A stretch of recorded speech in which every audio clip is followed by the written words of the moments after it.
Bismillahirrahmanirrahim. Assalamualaikum warahmatullahi wabarakatuh. Alhamdulillahilladzi bi ni'matihi tatimmus shalihat. Alladzi hadana li hadza wa ma kunna linahtadiya laula an hadana Allah. Asyhadu an la ilaha illallah wahdahu la syarika lah wa asyhadu anna Muhammadan 'abduhu wa rasuluh. Allahumma salli ala Muhammad wa ala ali Muhammad kama sallaita ala ali Ibrahim innaka Hamidum Majid. Allahumma barik ala Muhammad wa ala ali Muhammad kama barakta ala ali Ibrahim innaka Hamidum Majid. Subhanaka la ilma lana illa ma 'allamtana innaka antal alimul hakim. Allahumma inna nas'aluka ilman nafi'a wa rizqan tayyiba wa amalan mutaqabbala. Ya Allah, Ya Rahmanu, Ya Rahim. Ya Allah, berikanlah kami ilmu yang bermanfaat. Ya Allah, berikanlah kepada kami rizki yang halal dan baik. Ya Allah, kurniakanlah kepada kami amal ibadah yang Kau terima. Ya Allah, jadikanlah kami hamba-hamba-Mu yang bersyukur. Ya Allah, jadikanlah kami hamba-hamba-Mu yang bersyukur. Ya Allah, mudahkanlah kami dalam menuntut ilmu. Ya Allah, berkatilah ilmu yang Kau berikan kepada kami. Ya Allah, Ya Arhamar Rahimin. Rabbana atina fid dunya hasanah wa fil akhirati hasanah wa qina azaban nar. Wa sallallahu ala nabi Muhammadin wa ala alihi wa sahbihi wa baraka wa sallam. Walhamdulillahi rabbil alamin. Tuan-tuan dan puan-puan yang dirahmati Allah Subhanahu wa taala, ini adalah pertemuan kita yang kedua untuk kita bersama-sama ulang kaji dan kembali mempelajari tentang perkara-perkara yang patut diketahui dalam agama kita, khususnya berkaitan dengan ibadah. Dan para ulama ketika menyusunkan kepada kita, menyusunkan untuk kita hukum hakam yang berkaitan dengan ibadah, mereka khususkan dalam buku-buku yang kita kenal sebagai buku fiqh. Dan banyak pendekatan dan cara yang digunakan oleh para ulama dahulu untuk mereka menyusun buku-buku ini. Ada yang menggunakan pendekatan yang ringkas, meringkaskan permasalahan-permasalahan dalam fiqh, hukum hakam fiqh, sehingga kita mudah untuk faham, kita mudah untuk hafal.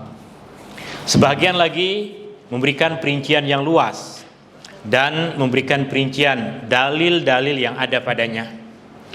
Tapi tentunya cara yang ringkas adalah lebih memudahkan kita, lebih membantu kita untuk memahami apa yang patut untuk kita ketahui dalam pembahasan fiqh. Dan di antara buku-buku yang ringkas yang menjadi panduan utama dalam kita memahami tentang hukum hakam, khususnya berasaskan kepada mazhab al-Imam Asy-Syafi'i, adalah satu buku ringkas yang disusun oleh Al-Qadhi Abu Syuja' yang dikenal sebagai Matan Abi Syuja', atau nama asal dia seperti yang bukunya ada pada tuan-tuan dan puan-puan adalah Matan Al-Ghayah wa Taqrib. Dalam buku ini penulis meringkaskan kepada kita tentang pembahasan hukum hakam tanpa beliau sebutkan satu pun dalil dalam perkara itu. Kenapa? Sebab tujuan utama dari dia menulis buku ini adalah untuk memudahkan kita dalam memahami dan menghafalnya, bukan sebagai satu buku yang digunakan untuk memberikan perincian dalil. Maka seperti apa yang telah kita sampaikan dalam pertemuan yang lepas, Berkaitan dengan perincian dalil, kita akan menggunakan buku yang disusun oleh Al-Imam An-Nawawi yang dinamakan sebagai Khulasatul Ahkam. Dan nota yang saya dah kongsikan kepada tuan-tuan dan puan-puan yang 2 muka surat itu, ini adalah nota yang kedua dari kitab Khulasatul Ahkam yang disusun oleh Imam An-Nawawi rahimahullah, yang sedikit demi sedikit saya cuba untuk terjemahkan kitab ini. Sebagaimana buku yang ada pada tuan-tuan dan puan-puan adalah hasil dari terjemahan Ustaz Rizki dengan saya untuk memudahkan kepada kita dalam memahami buku yang biasa digunakan untuk pelajar-pelajar di pondok dahulu untuk mempelajari tentang hukum hakam. Masa saya belajar di pondok, di antara buku yang dipelajari adalah buku ini.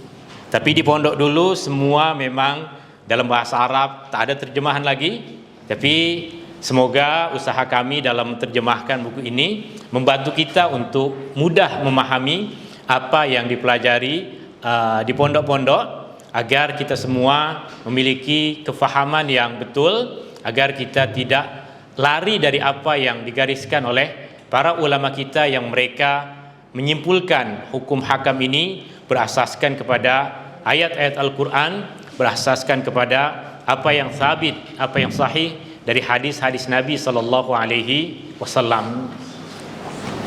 Untuk menyingkatkan masa, saya akan bacakan muqaddimah yang disampaikan oleh Imam Abu Syuja. Muqaddimah ada pada buku tuan-tuan dan puan-puan. Saya tak pasti muka surat berapa yang ada pada saya ni. Teks asal yang belum lagi jadi buku. Muqaddimah yang ada tulisan bahasa Arab, muqaddimah.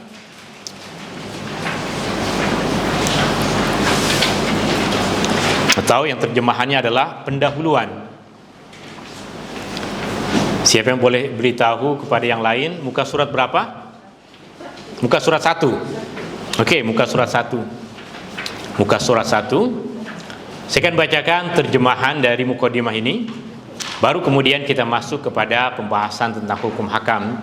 Kita tidak akan mensyarah apa yang ada di dalam muqaddimah ini kerana ianya mudah untuk kita fahami.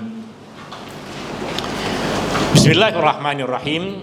Dengan menyebut nama Allah yang Maha Pengasih lagi Maha Penyayang. Segala puji bagi Allah, Tuhan semesta alam. Salawat dan salam ke atas Nabi Muhammad sallallahu alaihi wasallam, juga kepada keluarganya yang suci dan para sahabatnya sekalian. Al-Qadhi Abu Syuja Ahmad bin Al-Husain bin Ahmad Al-Asfahani. Perkataan Al-Asfahani, dia berasal dari Asfahan, satu negeri di Iran sekarang. Dahulu negeri itu adalah negeri yang penuh dengan ulama. Negeri yang penuh dengan ulama. Beliau mengatakan, sebahagian daripada rekanku, sahabat-sahabatku, kawan kepada Al-Imam Abu Syuja memintaku untuk menyusun sebuah ringkasan fiqh berdasarkan mazhab Al-Imam Asy-Syafi'i yang pendek dan ringkas.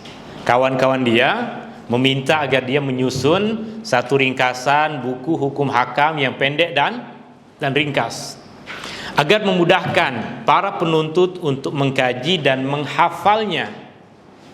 Tujuan dari buku ini asalnya untuk dihafal di sekolah-sekolah pondok. Juga agar aku membahagikan perbincangan ke dalam beberapa pecahan dan pembahagian, dan aku penuhi permintaan tersebut seraya berharap balasan pahala dan memohon taufik kepada Allah. Taufik maksudnya adalah kemudahan. Kita belajar, tapi yang memudahkan kita untuk faham adalah Allah. Kita belajar dan dapat ilmu, yang memberikan kemudahan untuk kita mengamalkan ilmu yang ada pada kita juga Allah. Maka sentiasa kita meminta taufik kepada Allah. Dalam solat kita sentiasa membaca surah Al-Fatihah. Di dalam surah Al-Fatihah kita ucapkan ihdinas siratal mustaqim. Ihdina, tunjukkan kami. Dan dua bentuk petunjuk dari Allah Subhanahu wa taala. Petunjuk yang pertama dinamakan sebagai irsyad, ilmu dan bimbingan dari Allah.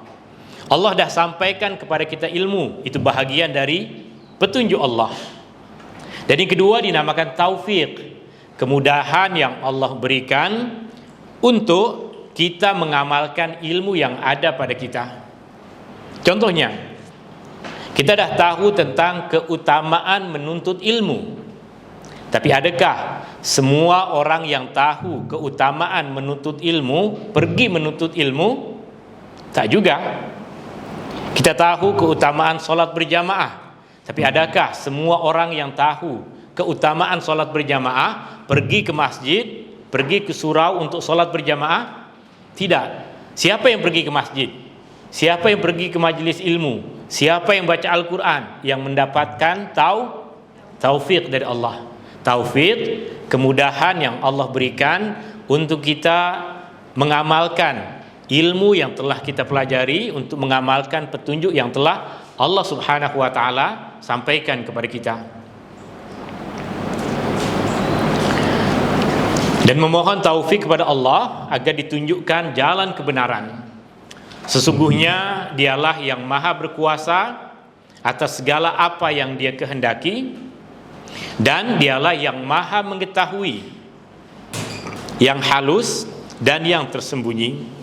Tuan-tuan dan puan-puan yang dirahmati Allah Subhanahu wa taala, pembahasan yang pertama di dalam kitab ini adalah Kitabut Thaharah, pembahasan tentang bersuci. Kita semua dah tahu ada dua bentuk bersuci. Ada dua bentuk bersuci. Dalam hukum hakam, jika kita ditanya ada berapa bentuk bersuci, kita akan jawab ada dua. Yang pertama, bersuci dari najis. Yang kedua, bersuci dari hadas. Bersuci dari najis maksudnya kita bersihkan sama ada tubuh badan kita, pakaian, tempat atau sesuatu dari najis. Yang kedua adalah bersuci dari hadas. Hadas maksudnya orang yang tidak berada dalam keadaan wudu, orang yang tengah berada dalam keadaan junub, perempuan yang tengah berada dalam keadaan haid, perempuan yang tengah berada dalam keadaan nifas, mereka semua dinamakan sebagai orang-orang yang berada dalam keadaan hadas. Sama ada hadas kecil atau hadas besar. Hadas kecil kita sucikan dengan cara berwudu.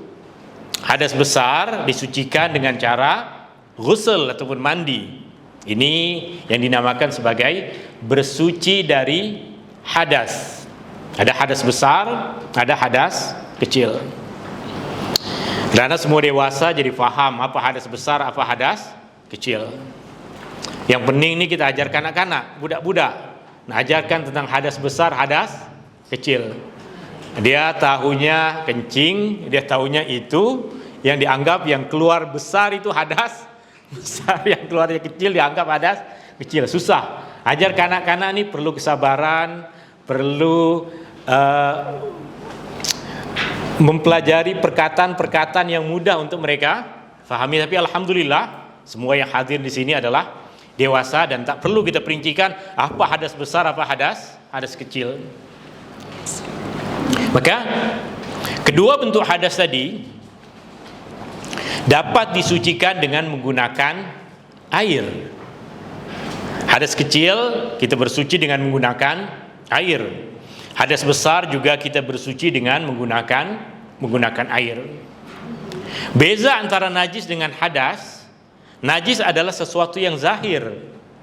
Hadas sesuatu yang dalam kebanyakan keadaan kita tidak melihatnya sebab ia berkaitan dengan keadaan.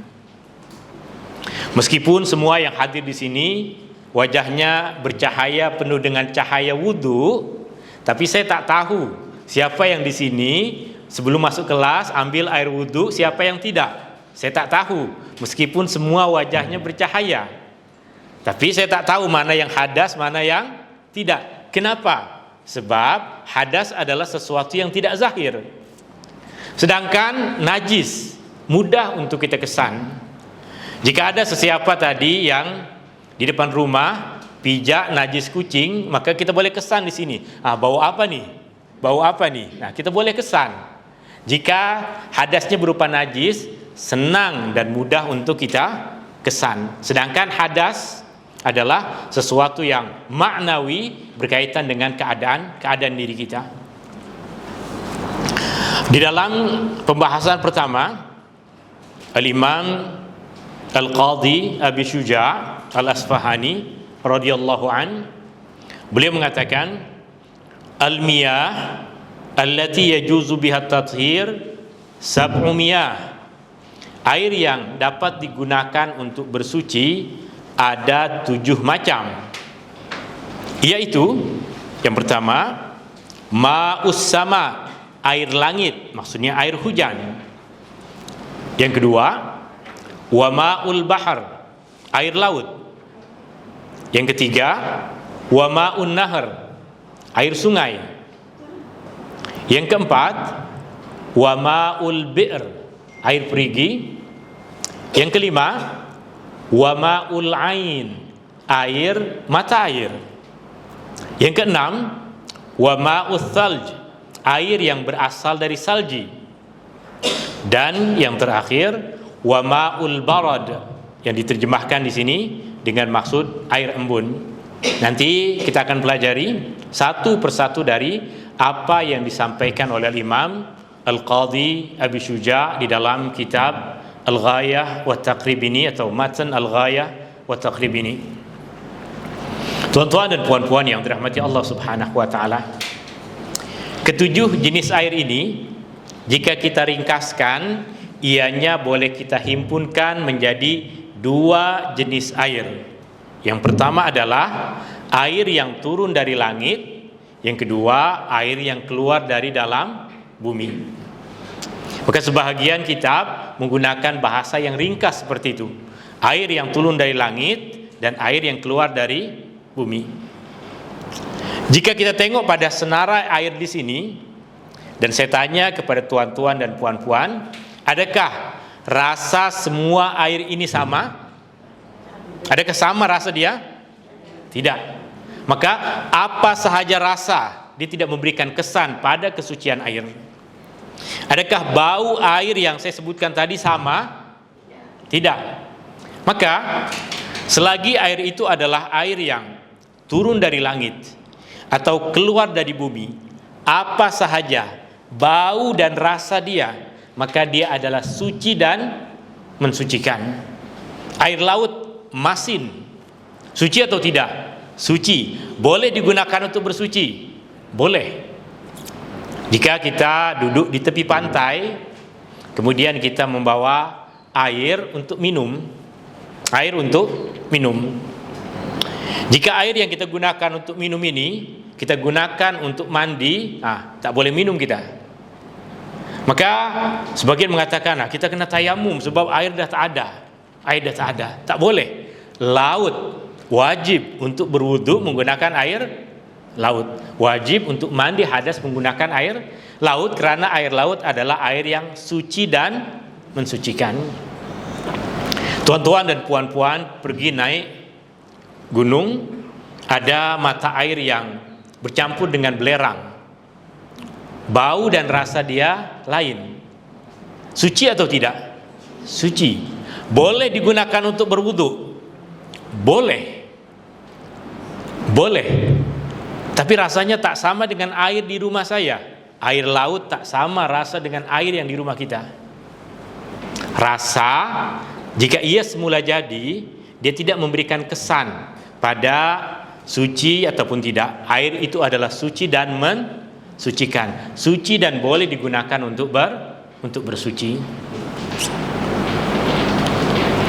Kita pergi tengok air sungai, tak sama warna dengan air yang kita minum di rumah. Warna tidak memberikan kesan kepada suci ataupun tidak. Jika air itu adalah air yang semula jadi, kerana sesuatu yang di luar kawalan manusia. Sesuatu yang di luar kawalan manusia adalah sesuatu yang dimaafkan. Air yang bercampur dengan belerang tadi, boleh jadi ketika air itu keluar, air itu rasanya seperti air yang biasa kita minum, tapi karena laluan air itu bercampur dengan sumber yang ada belerangnya, maka bau dia akan bertukar, warna dia akan bertukar, rasa dia juga akan lain. Maka sama ada baunya bertukar, warna dia tak sama lagi, dan rasa dia pun lain. Air itu adalah suci dan mensucikan. Maka jika kita perincikan perkara ini, yang pertama, isu yang pertama adalah ma'us sama, air langit, ataupun yang kita kenal sebagai ma'ul matar, air hujan. Allah Subhanahu wa taala dalam beberapa ayat Al-Qur'an menjelaskan kepada kita bahwa Allah turunkan air dari langit yang boleh digunakan untuk bersuci. Wa yunazzilu 'alaikum minas sama'i ma'an liyutahhirakum bih. Allah turunkan dari langit air yang boleh kamu gunakan untuk bersuci. Maka jika seseorang berada dalam keadaan hadas besar, seseorang tengah berada dalam keadaan hadas besar, dia keluar dari rumah dalam keadaan hujan, tengah hujan, dia keluar dari rumah, meskipun memakai pakaian, jika pakaian tersebut basah keseluruhannya dan tidak menghalang manapun tubuh badannya dari terkena air, dan dia niat untuk membersihkan, mensucikan kita dari hadas, wajib ada niat. Dan dia niat untuk mandi hadas, maka dia balik ke rumah dalam keadaan suci. Syaratnya apa? Air terkena dan mengalir pada seluruh tubuh badan. Tapi jika kepala ditutup dengan sesuatu yang menghalang air, atau sebahagian dari tubuh badan dia tidak terkena air, maka tidak sah mandi hadas besar itu. Ini yang berkaitan dengan air hujan. Yang kedua yang disebutkan oleh Al-Imam Abi Syuja adalah wa ma'ul bahr, dan air laut. Untuk kita memperincikan tentang air laut, boleh tuan-tuan dan puan-puan buka nota yang dah saya kongsikan. Di situ ada dua hadis, boleh tengok pada hadis yang muka surat ke-8. Hadis yang ada pada muka surat yang ke-8, hadis yang diriwayatkan dari Abu Hurairah. Ini himpunan hadis yang disusun oleh Imam An-Nawawi rahimahullah dalam kitab Khulasatul Ahkam, kitab yang kita jadikan sebagai rujukan untuk memperincikan dalil-dalil dari kitab Matan Abi Syuja, kitab Matan Al-Ghayah wa Taqrib. Hadis yang ada pada muka surat yang ke-8 ini dari Abu Hurairah. Boleh kita baca terus terjemahannya untuk meringkaskan masa. Dari Abu Hurairah, yaitu nama asal dia adalah Abdurrahman bin Sakhr. Abdurrahman bin Sakhr. Berdasarkan pandangan yang sahih dari kurang lebih 30 pandangan. Maksudnya para ulama sejarah berbeza pandangan tentang siapa nama asal Abu Hurairah. Kenapa? Sebab dia dikenal pada masa Rasulullah SAW sebagai Abu Hurairah. Selepas masa Rasulullah dia terkenal sebagai Abu Hurairah, sehingga kebanyakan orang dah tak tahu lagi siapa nama asal dia. Sama seperti di kampung kita, kadang ada seseorang, ya, orang panggil dia sebagai Haji Mat. Haji Mat. Jika kita dapat satu kad jemputan yang tertulis nama dia, nama asal dia yang ada di IC, boleh jadi kita tak tahu bahwa itu maksudnya adalah, sebab semua orang kampung dah kenal dia sebagai Haji Mat. Demikian juga Abu Hurairah, dah semua orang kenal dia sebagai Abu Hurairah radhiyallahu an sebagai kunyah dia, sebagai gelaran dia, maka ada 30 pandangan yang memperincikan siapa nama asal dia. Ada yang mengatakan Abdullah, ada yang mengatakan Abdul Syams, ada yang mengatakan Abdul Rahman. Tapi Al-Imam An-Nawawi pilih Abdul Rahman bin Sakhar sebagai nama yang paling masyhur, nama yang paling sahih untuk Abu Hurairah radhiyallahu anhu.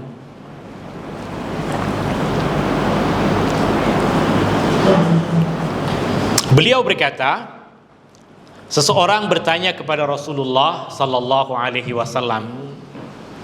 Orang yang bertanya ini adalah seorang nelayan. Yang bertanya kepada Rasulullah seorang nelayan yang berasal dari Jeddah. Dia datang ke Madinah ataupun datang berjumpa Rasulullah sallallahu alaihi wasallam ketika Rasulullah tengah ada di Mekah, hanya untuk menanyakan tentang hukum hakam bersuci. Beliau bertanya kepada Rasulullah sallallahu alaihi wasallam. Dia berkata, "Ya Rasulullah, wahai Rasulullah, jika kita membaca Al-Quran, kita jumpai Allah subhanahu wa ta'ala menyeru Nabi Adam, ya Adam. Allah menyeru Nabi Nuh, ya Nuh. Allah menyeru Nabi Musa, ya Musa. Allah menyeru Nabi Ibrahim, ya Ibrahim. Tapi tiada dalam Al-Quran Allah memanggil, Allah menyeru Muhammad, ya Muhammad. Allah akan menyeru Rasulullah sallallahu alaihi wasallam dengan gelaran yang Allah Subhanahu wa taala berikan kepadanya. Ya ayyuhan nabi, wahai nabi. Maka ianya mengajarkan kepada kita adab bahwa kita menyeru Rasulullah sallallahu alaihi wasallam, memanggil Rasulullah sallallahu alaihi wasallam lebih cantik dengan menggunakan gelaran Rasulullah sallallahu alaihi wasallam, sama ada Rasulullah ataupun nabi. Maka sahabat pun biasa macam itu. Sahabat memanggil Rasulullah sallallahu alaihi wasallam, ya Rasulullah. Sahabat bertanya, ya Rasulullah, kami pergi ke laut dan membawa sedikit air. Jika kami berwudu dengannya, maka akan kehausan. Tiada lagi air yang boleh kami gunakan untuk minum. Sebab nelayan pergi ke laut kadang 1 hari, 2 hari ataupun lebih. Mereka membawa bekal air minum. Dan tengok, para sahabat yang menjadi nelayan ini, mereka bertanya perkara ini sebab mereka tahu ada kewajiban sholat. Dan berada di laut, berada di atas perahu, bukan menghalang kita untuk salat. Jika tahu arah kiblat, wajib salat menghadap ke arah kiblat pada salat fardu. Jika mampu berdiri, wajib salat dalam keadaan berdiri. Itu mudah. Sekarang kita dah tak tahu arah kiblat, tapi nelayan mustahil tak tahu arah kiblat, melainkan mendung tak ada, matahari tak ada, bintang tak ada, bulan, mereka boleh jadi tak tahu arah kiblat. Tapi nelayan diletak di tengah laut, dia tahu mana timur, mana barat, mana laluan untuk balik ke rumah, tahu. Maka nelayan mesti tahu arah kiblat. Maka mereka bertanya sebab mereka tahu kewajiban untuk mendirikan salat. Mereka mencari nafkah di tengah laut, tidak menghalang mereka untuk tetap melaksanakan apa yang Allah Subhanahu wa taala perintahkan. Beza dengan sebahagian dari umat Islam kerja di pejabat, hanya kerana masjid dan surau jauh dari pejabat tak solat. Kenapa tak solat? Jauh masjid, tapi kantin dekat masjid. Dia pula boleh pergi ke kantin untuk makan tengah hari. Bayangkan, di laut mereka tetap bertanya kepada Rasulullah sallallahu alaihi wasallam tentang bersuci, bukan tujuan untuk setakat bersuci, untuk salat. Maka jika sahabat sahaja yang tengah berada, bolehkah kami berwudu dengan air laut? Soalan yang cantik, soalan yang cantik, yang banyak akan memberikan kemudahan kepada kita. Tentunya pada mulanya para sahabat ini tahu bahwa air yang biasa digunakan oleh Rasulullah untuk berwudu adalah air yang biasa digunakan untuk minum, bukan air laut. Rasulullah tidak berwudu dengan air laut. Maka para sahabat ini pun tak memberanikan diri untuk membuat kesimpulan tadi. Mereka datang kepada Rasulullah bertanya, bolehkah kami berwudu dengan air laut? Dan jawaban Rasulullah sallallahu alaihi wasallam lebih bijak dibandingkan dengan soalan. Rasulullah sallallahu alaihi wasallam utiya jawami al-kalim. Rasulullah, Allah kurniakan kepadanya kepandaian dalam menyusun kata-kata, ringkas, tepat. Jawami al-kalim, kepandaian Rasulullah sallallahu alaihi wasallam untuk menyusun kata-kata ringkas, tepat. Rasulullah sallallahu alaihi wasallam menjawab, huwa at-tahuru ma'uhu al-hillu maitatuhu. Airnya adalah mensucikan dan bangkainya halal untuk dimakan. Kata Rasulullah, airnya, air laut mensucikan, boleh digunakan untuk bersuci. Jika tangan kita kena najis, kita ambil air laut, kita basuh, suci. Baju kena najis, ambil air laut, basuh, suci dari najis. Kaki terkena najis, bersihkan dengan menggunakan air laut, kaki tersebut akan menjadi suci. Tak ada wudu, pergi ke laut, pergi ke pantai, ambil air wudu menggunakan air laut, suci. Airnya adalah mensucikan. Bayangkan tuan-tuan dan puan-puan, jika Rasulullah sallallahu alaihi wasallam menjawab dengan iya. Jika jawaban Rasulullah adalah iya, boleh. Sahabat tadi bertanya, ya Rasulullah, kami pergi ke laut, kami membawa sedikit air. Jika kami gunakan air ini untuk berwudu, maka kami akan kehausan. Bolehkah kami berwudu dengan menggunakan air laut? Jika Rasulullah menjawab, ya boleh, maka kefahamannya akan berbeza.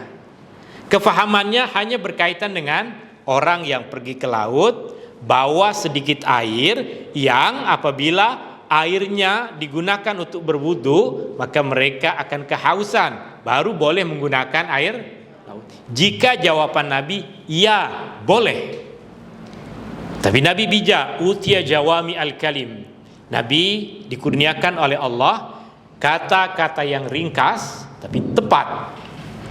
Rasulullah menjawab, airnya mensucikan.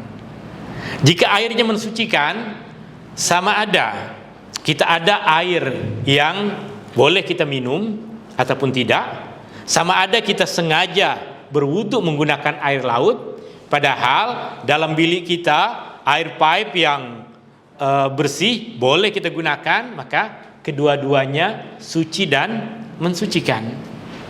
Berarti orang yang tengah duduk nak honeymoon yang keberapa tak tahu, duduk di tepi pantai, nak berwudu dengan menggunakan air laut boleh, meskipun air yang ada di dalam bilik hotel tersebut banyak. Air yang ada dalam bilik tersebut boleh digunakan untuk berwudu yang ada di pantai, yang ada di laut. Jika ingin merasakan berwudu dengan menggunakan air laut, boleh. Tapi mungkin macam mana nanti Ustaz masukkan air ke hidung, macam mana nak kumur-kumur, rasanya masin sangat. Nak kumur-kumur ke, tak kumur-kumur ke, nak campur ke kumur-kumurnya menggunakan air ini, kemudian yang lain basuh dengan air laut, boleh.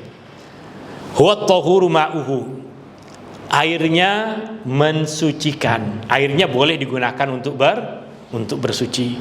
Maka yang tengah di laut, dia tidak boleh bertayamum. Ketika dia rasa air tinggal sedikit, hanya boleh untuk minum, tayamumlah. Tayamum tak sah. Tidak sah tayamum. Sebab ada air laut. Ya, melainkan dia di atas perahu yang besar, nak ambil air laut tak boleh. Baldi, timba tak ada. Nak ambil, nak masuk ke laut tak boleh naik lagi nanti ke atas perahu. Jika keadaannya seperti itu, maka apa boleh buat? Cari jika ada tanah, ada debu, digunakan untuk bertayamum. Kemudian dalam hadis ini Rasulullah mengatakan al-hillu maitatuhu, bangkainya pun halal untuk dimakan. Sebelum kita perincikan, perkataan al-bahr yang kita terjemahkan dengan maksud laut, dalam bahasa Arab ianya digunakan untuk maksud laut atau tasik. Laut air masin, tasik air tawar. Yang air tawar pun dalam bahasa Arab boleh dinamakan sebagai bahar yang bermaksud laut. Kita buka dalam mushaf Al-Quran, jika ada yang membawa mushaf Al-Quran, atau jika ada dalam smartphone-nya Al-Quran, senang boleh kita buka yang Allah Subhanahu wa Ta'ala sebutkan, laut air tawar. Laut air tawar.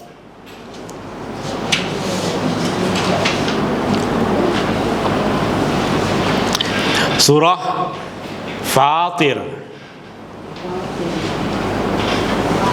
Surah Fatir, surah 35 ayat 12. Pada mushaf Al-Quran yang menggunakan muka surat mushaf Al-Quran Madinah, kita boleh buka pada muka surat 436. Allah Subhanahu wa Ta'ala berfirman, wa ma yastawil bahran, tidak sama dua jenis laut. Tidak sama dua jenis laut. Hadza azbun furatun sa'ibun syarabu. Yang satu tawar, boleh menghilangkan dahaga, sedap untuk diminum. Wa hadza milhun ujaj, dan satu lagi masin, tak boleh diminum. Maka dalam bahasa Arab, ini bukan dalam bahasa Melayu, maka jika kita terjemahkan dalam buku ini, kami terjemahkan dengan maksud laut, itu adalah makna asal dari apa yang kita fahami. Laut adalah yang masin. Tapi dalam Al-Quran, dalam bahasa Arab klasik, tempat yang dipenuhi dengan air, sama ada tasik danau ke laut, dalam bahasa Arab dinamakan sebagai laut. Maka hukum hakamnya sama. Pergi ke Sumatera, Danau Toba, berwudu boleh. Pergi ke Section 9, ada tasik di situ. Siapa yang nak berwudu di situ? Boleh. Kata Datuk Jafar, ini tasik teh tarik, sebab warnanya sama dengan teh tarik. Tapi dia suci dan boleh digunakan untuk berwudu. Maka sama ada laut yang masin ataupun yang airnya tidak masin adalah suci dan mensucikan binatang yang hidup di dalamnya. Jika kita dapatkan dalam keadaan mati dan belum rusak, bangkai ini maksudnya mati bukan kerana disembelih. Bukan maksud dari perkataan bangkai binatang laut yang dah busuk, bukan. Yang dah busuk haram untuk dimakan. Yang dah rusak, yang boleh memberikan kesan penyakit, haram untuk dimakan. Tapi yang mati bukan kerana kita sembelih, mati kerana bergaduh dengan kawannya, mati kerana kita pancing kemudian kita letakkan di atas perahu beberapa menit, mati, maka ia dinamakan sebagai maitah, bangkai. Kita terjemahkan sebagai bangkai, tapi maksud asal dari perkataan bangkai yang kita jumpai di dalam Al-Quran, di dalam hadis adalah binatang yang mati bukan kerana disembelih. Apa-apa binatang yang mati bukan kerana disembelih dinamakan sebagai bangkai. Dan bangkai binatang air adalah halal. bangkai binatang air adalah halal. Ikan, binatang air, halal untuk kita makan tanpa perlu kita sembelih. Kita dapatkan dalam keadaan hidup, kemudian kita matikan, maka halal untuk dimakan. Kita dapatkan sudah berada dalam keadaan mati, maka halal untuk dimakan. Maka hadis ini adalah satu hadis yang menjadi pegangan utama kebanyakan ulama, diantaranya ulama dalam mazhab Syafi'i, bahwa semua binatang air adalah halal untuk dimakan, melainkan apa yang memberikan kesan buruk. Jika ada binatang air yang ada racunnya, jika kita makan boleh membuat kita berhayal, boleh membuat kita sakit, maka dia haram karena itu. Tapi hukum asal dari semua binatang air adalah halal untuk dimakan: sotong, udang, kerang, dan lain sebagainya. Ini apa yang disampaikan oleh Rasulullah Sallallahu Alaihi Wasallam. Ada siapa yang ada apa-apa soalan berkaitan dengan apa yang dah saya sampaikan? Sebelum kita masuk kepada apa yang disampaikan oleh Al-Imam Abi Syuja rahimahullah. Okey, puan, akak. Air yang dari pembahan itu difungsikan secara simbol kan perairan besar. Okey. Was-was adalah dan saudara saya sanggup minum untuk air ini. Dia air pembahan daripada najis, dia proses-proses tentu dibotolkan dia. Okey. Macam mana tu? Saya faham soalannya. Air yang bercampur dengan najis, kemudian diletakkan di satu tempat, ditambahkan obat tertentu, ditapis, disaring, sehingga hasil yang terhasilkan adalah kembali kepada bentuk asal. Kembali kepada bentuk asal. Sesuatu jika kembali kepada bentuk asal, maka dia kembali kepada hukum asal. Sesuatu jika dia kembali kepada bentuk asal, maka dia mengambil hukum asal dia. Hukum asal dia adalah suci. Maka jika dia kembali kepada bentuk asal, dia kembali suci. Boleh digunakan untuk memasak, boleh digunakan untuk minum, boleh digunakan untuk bersuci. Ini jika ia kembali kepada bentuk asal. Okey. Pasal kita selesa ataupun tidak berwudu dan minum darinya, itu ada pada semua tadi. Contoh, air hujan suci dan mensucikan. Tapi mungkin sebahagian dari kita tak ada yang mahu pergi keluar, buka mulut ke atas, minum dari air hujan terus. Kita mahu ataupun tidak, selesa ataupun tidak, suka ataupun tidak, itu perkara yang lain. Tapi ia adalah suci dan mensucikan. Di belakang sini ada sungai kecil, tak tahu ada airnya ke tak. Tapi jika ada airnya, kita nak gunakan untuk berwudu, boleh. Pasal kita mau berwudu di situ ataupun tidak, itu perkara yang lain. Ya, sama seperti tadi, air laut pun sama. Pasal kita mau berwudu dengan air laut ataupun tidak, itu urusan kita. Tapi ia adalah air yang suci dan mensucikan. Maka sama ada air laut ataupun tasik yang kedua-duanya boleh digunakan untuk bersuci. Kemudian yang ketiga adalah air sungai. Air sungai ada yang bersih. Tentunya air sungai yang bersih ini selesa untuk kita berwudu di dalamnya, berwudu menggunakannya ataupun mandi di dalamnya. Air sungai, air yang mengalir. Air sungai, air yang mengalir. Sama ada air sungai tersebut bersih seperti air yang kita biasa ambil untuk minum, atau dah bertukar warna kerana laluan air sungai itu. Air sungai itu melalui tempat yang berlumpur, maka airnya berwarna lumpur. Air sungai tersebut melalui tempat yang ada pokok-pokok tertentu, sehingga bau dan rasa air tersebut sama seperti bau dan rasa pokok itu. Tapi itu bukan kerja kita, itu bukan kita yang buat, itu semula jadi.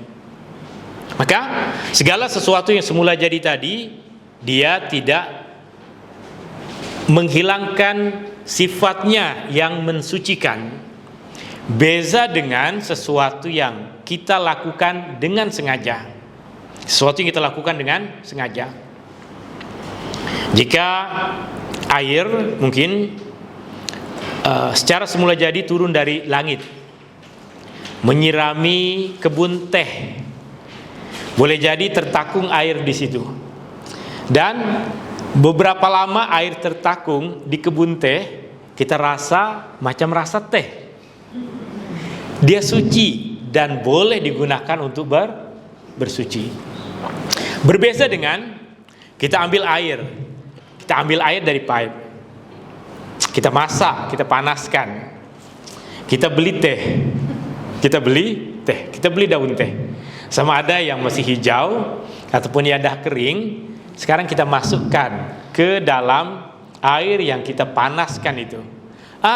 Rasa dia sama. Macam hari itu saya pergi ke Bandung, ada air yang tertakung, rasanya sama, rasa teh. Yang ini kita yang buat. Yang itu bukan kita yang buat, Allah yang memang turunkan air dari langit. Itu semula jadi, suci dan mensucikan. Yang ini suci, boleh kita gunakan untuk minum, boleh, minum boleh. Sebab air teh boleh diminum. Boleh dijual belikan, boleh jual belikan sebab suci. Tapi bolehkah digunakan untuk berwudu? Tak boleh.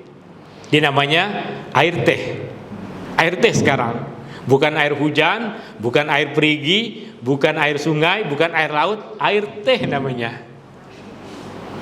Ya, itu perbezaan antara apa yang terjadi secara semula jadi dengan apa yang bertukar hakikat dia karena perbuatan manusia. Oke, boleh Kak? Kalau yang ada air sungai yang hanya yang hilang buang di waste dalam air dari warna. Ya. Tapi itu ada tu memang paling tidak mungkin kali sudah dibuat jadi sementara saya masih tak itu. Oke. Air yang bertukar warna, bau dan rasa kerana perbuatan manusia. Maka jika dah bertukar bau, rasa dan warna kerana perbuatan manusia, maka ia sudah tidak lagi suci, sudah tidak lagi mensucikan. Adapun suci ataupun tidak bergantung kepada apa yang bercampur dengan air itu. Jika najis maka dinamakan air yang bernajis. Jika tidak maka ia suci tapi tidak boleh digunakan untuk bersuci. Maka jika di sungai, dan semua sungai akan ada orang yang buang sampah, ada orang yang buang najis, ada orang yang buang hasil pembuangan dari kilang ke sungai. Maka pada bahagian-bahagian yang zahir sudah bertukar itu kita tak gunakan untuk bersuci. Tapi pada yang lain yang masih bentuk asal, warna dia warna tanah, yang ini warna dah hitam, yang ini dah tahu pun warna dah hitam. Warna hitam ini berasal dari kilang itu. Maka kita tak boleh bersuci pada yang berwarna hitam itu. Tapi air sungai terus mengalir. Ya, ada bahagian-bahagian yang dia masih warna asal, warna air yang bercampur dengan pasir, warna air yang bercampur dengan tanah, warna air yang bercampur dengan lumpur, itu boleh digunakan untuk bersuci. Itu berkekalan dalam keadaan suci dan mensucikan. Dan pada hadis yang kedua nanti kita akan perincikan lagi perkara ini selepas kita sampai pada poin yang keempat yang disampaikan oleh Imam Abi Syuja adalah air perigi. Poin yang kelima adalah air mata air. Air perigi dan air mata air. Air mata air selalu akan mengalir. Air mata air selalu akan mengalir. Air perigi, dia airnya bertakung. Ini beza antara ma'ul ain dengan ma'ul bi'r. Air perigi, dia bertakung. Meskipun kita ambil airnya akan bertambah lagi, kita ambil dia bertambah lagi, tapi dia bertakung di situ. Sedangkan air mata air akan terus mengalir. Mengalir sama ada akan terus terbawa ke sungai ataupun mengalir ke tasik. Itu air mata air. Tapi hakikatnya sama, kedua-duanya berasal dari dalam tanah. Sama ada sungai kecil yang ada di dalam tanah ataupun apa kuasa Allah, itu adalah dinamakan sebagai ma'ul bi'r, air perigi, dengan ma'ul ain, air mata air. Di dekat Madinah ada satu mata air yang airnya kemudian tertakung, maka dikenal sebagai bi'r, sebagai perigi. Perigi ini dikenal sebagai bi'rul budha'ah, perigi budha'ah. Ada yang mengatakan dia dinamakan budha'ah sebab dulu pada masa jahiliyah ada seorang perempuan namanya Budha'ah, maka perigi tersebut dinamakan perigi makcik Budha'ah. Ada yang mengatakan itu nama kampung ke nama apa, tapi tak penting. Yang penting adalah perigi tersebut ada di dataran yang rendah, bukan berada di kawasan yang tinggi. Kawasan yang rendah, jika angin bertiup, sampah akan masuk. Sampah akan masuk. Kawasan yang terbuka, anjing akan datang ke situ, harimau akan datang ke situ, keledai akan datang ke situ, kucing akan datang ke situ untuk minum. Dan sampah-sampah yang dibuang oleh sebahagian penduduk Madinah di tempat tertentu, jika ada hujan, jika ada angin tertiup, akan terbawa masuk ke dalam perigi itu. Maka hadisnya kita baca untuk kita lebih jelas lagi apa yang dilakukan oleh Rasulullah sallallahu alaihi wasallam dengan bi'r budha'ah. Kita baca terjemahannya dari Abu Sa'id, yaitu Sa'ad bin Malik bin Sinan Al-Ansari Al-Khudri, Abu Sa'id Al-Khudri rahimahullah, berkata, ada yang bertanya kepada Rasulullah, "Ya Rasulullah, adakah engkau berwudu dari perigi budha'ah?" Ya Rasulullah, adakah engkau berwudu dengan menggunakan air dari perigi budha'ah tadi? Dalam sebagian riwayat soalannya adalah, "Ya Rasulullah, kenapa engkau berwudu dengan air dari perigi budha'ah?"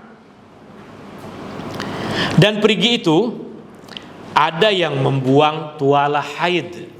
Maaf tuan-tuan dan puan-puan, di Madinah air sedikit, mustahil ada orang buang sampah ke dalam sumber air. Tapi yang kita pahami adalah seperti yang disampaikan oleh Imam An-Nawawi di dalam kitab Al-Majmu', yang terjadi adalah jika terjadi hujan, maka sampah akan terbawa masuk ke dalam perigi tadi. Ya, kalau sampah daun, sampah kayu ke, sampah lepas bakar, ada tulang ikan ke, itu tak memberikan kesan sebab semuanya adalah suci. Tapi untuk memberikan contoh bahwa terkadang yang masuk ke dalam perigi tersebut adalah sesuatu yang najis. Jika dikatakan tuala haid, maka dah mesti itu najis. Berarti ada najis yang masuk ke dalam perigi itu. Kemudian juga kata sahabat, dan daging anjing, macam mana daging anjing boleh masuk ke situ? Macam mana daging anjing boleh masuk ke situ? Tadi kita katakan itu adalah ada di satu dataran tanah rendah yang semua binatang buas datang situ. Maka anjing bergaduh, ada yang mati, kadang dijumpai di tepi perigi itu. Ya. Maka untuk menggambarkan bahwa yang terkadang dijumpai dekat perigi tersebut bukan unta, bukan kambing, tapi terkadang bangkai anjing. Dah bangkai anjing dah mesti najis. Mesti najis. Jika yang dijumpainya kepala kambing, maka orang masih boleh ada husnuzon. Ini kambing lepas kenduri kot. Lepas hari raya hari itu, nih kepalanya nih orang tak makan. Ada letak sini, maka dia bukan najis. Ya, tulang kambing yang disembelih, kambing yang sembelih, tulang kambing bukan najis. Betul? Maka jika yang dijumpainya tulang kepala kambing di situ, maka orang masih boleh bersangka bahwa ini kambing suci.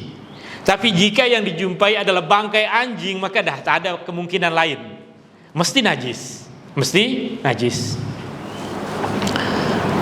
Daging anjing, bangkai anjing, dan kotoran, dan najis ataupun benda-benda yang kotor, najis binatang ke najis manusia, maka Rasulullah SAW menjawab, sungguh air itu atau air perigi budha'ah adalah mensucikan, tidak terkena najis sedikit pun. Artinya air yang banyak, jika masuk ke dalam air tersebut najis, tetapi tidak mengubah airnya tidak bau najis, airnya tidak rasa najis, tapi tak perlu dirasa, cukup hidu saja. Udah hidu tak ada bau najis, rasa pun insya Allah tak akan berasa najis. Jika baunya dah najis, maka dah najis. Artinya air yang banyak jika masuk ke dalamnya najis, air tersebut tetap suci dan mensucikan, melainkan jika salah satu dari tiga bertukar, bau, rasa, warna. Jika warnanya dah memang warna najis, najis. Dekat sana ada takungan air tuh besar dekat residensi situ. Jika ada kanak-kanak sini main ke situ, kencing di situ, airnya jadi kuning semua, maka dah pasti itu jadi najis dah. Kenapa? Bertukar warna. Dah bertukar warna, tak perlu lagi dirasa, dah tak payah dirasa lagi, warna dah bertukar jadi warna kencing, najis. Tapi jika air di situ banyak, budak-budak masuk ke dalam situ, ada yang kencing di dalamnya,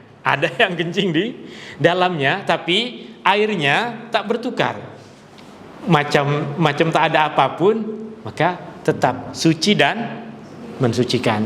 Sekali lagi, pasal kita selesa nak minum dari situ ke tak selesa itu urusan kita. Airnya tetap suci dan mensucikan.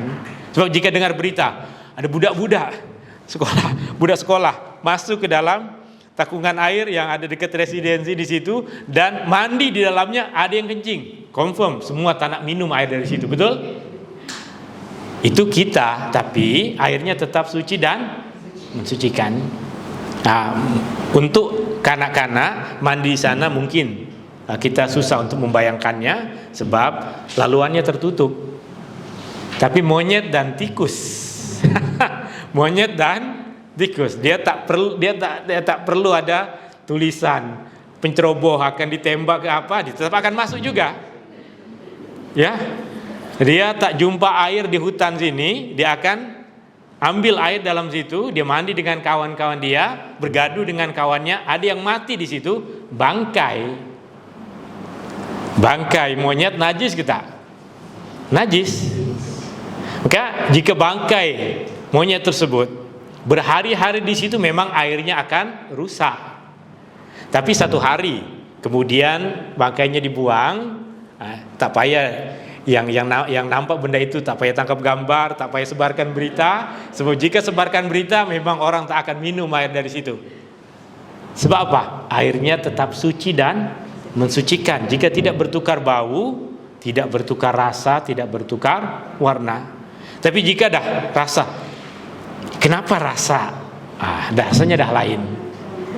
Jika rasanya dah macam-macam bangkai ke apa, maka itu dah bertukar.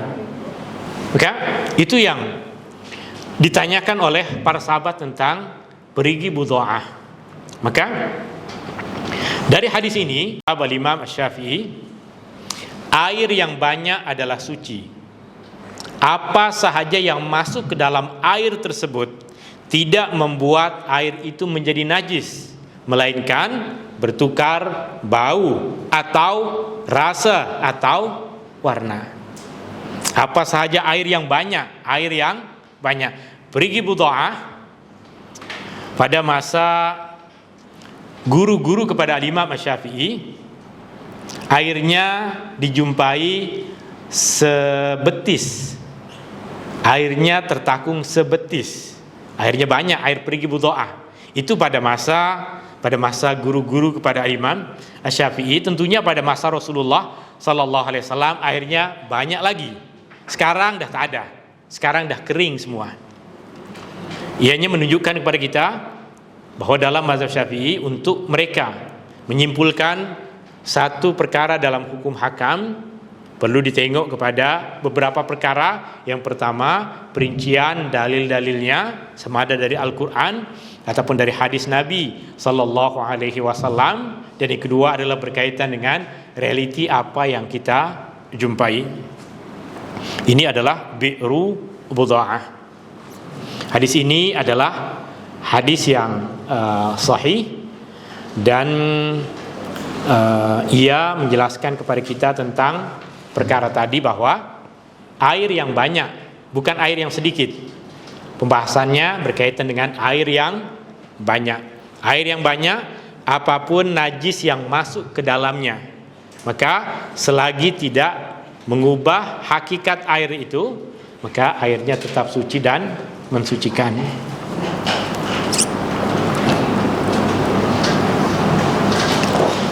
Yang keenam, air yang boleh digunakan untuk bersuci adalah air salji. Salji adalah ais. Ais boleh digunakan untuk bersuci, sama ada bersuci dari najis atau bersuci dari hadas. Tangan terkena najis, ambil satu ketul ais, gosokkan ya, suci. Sebab ais adalah suci dan boleh digunakan untuk bersuci. Tapi yang lebih mudah adalah cairkan ais itu terlebih dahulu, baru kemudian airnya kita gunakan untuk bersuci. Ma'us salj, air yang berasal dari salji. Kemudian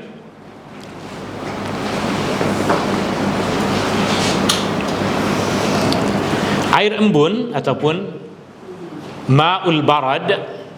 Perkataan barad boleh kita pahami dengan dua makna.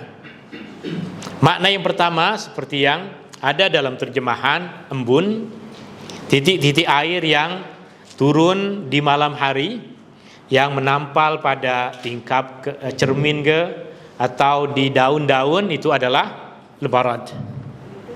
Dan perkataan al-barad juga digunakan untuk maksud ketul-ketul ais yang jatuh dari langit tuh. Beberapa masa yang lalu ada, kadang di sini Kota Damansara pun ada ais ketul-ketul sebesar ibu jari ini jatuh ya. Itu pun dinamakan sebagai al-barad. Maka hukum dia sama seperti salji. Tapi salji tak besar macam itu. Itu batu yang berketul, batu ais. Maka dua perkara tadi adalah suci dan mensucikan. Maka Al-Imam Abu Syuja' memberikan perincian kepada kita tentang air yang boleh digunakan untuk bersuci, sama ada bersuci dari hadas ataupun bersuci dari najis.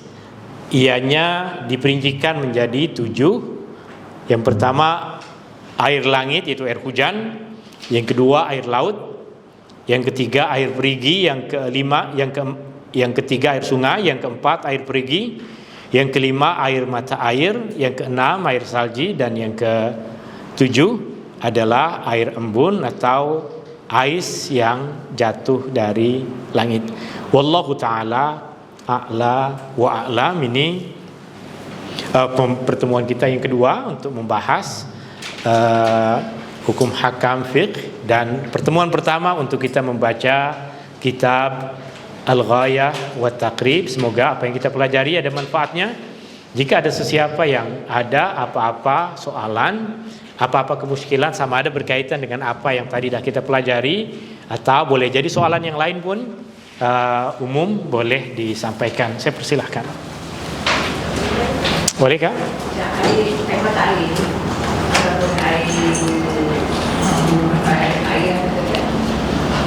boleh untuk kalau kita ambil bagi dia untuk bagi rumah itu kita bagi.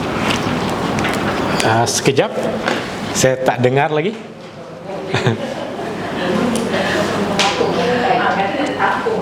Oh, tak. Dia tak banyak lah. Kalau kita dapat air, kita bagi rumah untuk kita bawa kita mandi. Air hujan. Air mata air. Kita gunakan bagi. Okey. Konten dia kandungan itu pakai air basuh bagi air saja. Untuk bagi rumah kita gunakan mandi. Ya, boleh. Artinya kita ambil air dari perigi, air dari laut, air dari mata air, satu baldi kita bawa ke hotel untuk mandi dari hadas ataupun berwudu, boleh. Sebab syarat untuk air yang digunakan untuk mandi hadas besar adalah yang pertama, airnya suci dan mensucikan. Dan tadi kita dah tahu senarai air yang suci dan mensucikan. Yang kedua, ianya cukup untuk membasahi seluruh tubuh badan kita. Tidak disyaratkan 2 kolah ke 3 kolah ke 1 kolah untuk mandi hadas besar ataupun untuk berwudu. Kerana tak pernah Rasulullah sallallahu alaihi wasallam mandi menggunakan air yang sampai 2 kolah, tak ada. Rasulullah sallallahu alaihi wasallam terkadang mandi menggunakan bukan mangkuk, apa yang untuk buat adunan roti? Apa namanya? Bukan mangkuk, besar. Untuk buat adunan. Apakah? Besin. Iya. Yang buat untuk membuat adunan roti. Betul. Istri Rasulullah sallallahu alaihi wasallam buat roti. Lepas buat roti, tak ada air untuk membasuhnya. Masih ada kesan al-ajin, kesan apa tu? Sisa adonan roti di dalam bekas itu. Kemudian diisi air. Airnya tidak bertukar menjadi air roti, sebab dia hanya pada bahagian bawah yang sudah kering diletakkan air, dan Rasulullah mandi bersama dengan istrinya menggunakan air itu. Itu lebih sedikit dibandingkan dengan baldi yang ada di rumah kita. Ini satu bekas yang digunakan oleh istri Rasulullah sallallahu alaihi wasallam untuk membuat roti. Kata istri Rasulullah sallallahu alaihi wasallam, fiha asarul ajin. Pada bekas itu masih ada kesan-kesan roti. Kesan-kesan, bukan kesan-kesan roti, kesan-kesan tepung yang digunakan untuk membuat roti. Wallahu ta'ala a'la wa alam. Ada lagi soalan yang lain? Ustaz, saya tanya. Okey, Kak? Bolehkah air yang kita mandi di kolam renang, bolehkah dengan air yang sama kita mensucikan diri kita? Okey. Air yang ada di kolam renang ataupun air yang ada di bathtub adalah air yang bertakung. Air yang bertakung kita dilarang oleh Rasulullah untuk mandi masuk ke dalamnya, mandi hadas. Mandi hadas besar, Rasulullah larang kita untuk masuk ke dalam air yang sedikit itu. Beza dengan air sungai, air tasik ataupun air laut, kita boleh masuk ke dalamnya. Sedangkan air yang dalam baldi, dalam swimming pool, melainkan swimming poolnya ni sebesar tasik. Ya, jika swimming poolnya macam yang kecil itu dalam 4 kali 6 kaki ke, itu namanya air yang bertakung. Air yang bertakung tak boleh kita gunakan untuk mandi hadas besar dengan cara kita masuk ke dalamnya. Tapi kita ambil satu baldi dan kita siramkan, boleh. Kita siramkan dan aliran airnya jangan sampai masuk lagi ke dalam aliran airnya kita alirkan keluar.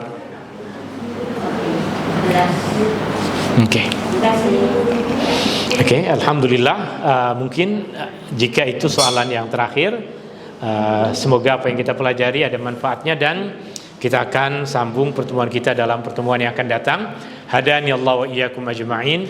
Allahumma arinal haqqa haqqan warzuqna tiba'ah wa arinal batila batilan warzuqna tinaba. Allahumma anfa'na bima 'allamtana wa 'allimna ma yanfa'una wa zidna ilma. Rabbana atina fid dunya hasanah wa fil akhirati hasanah wa qina adzaban nar. Wa sallallahu ala nabiyyi Muhammadin walhamdulillahi rabbil alamin. Syukran. Assalamualaikum warahmatullahi wabarakatuh.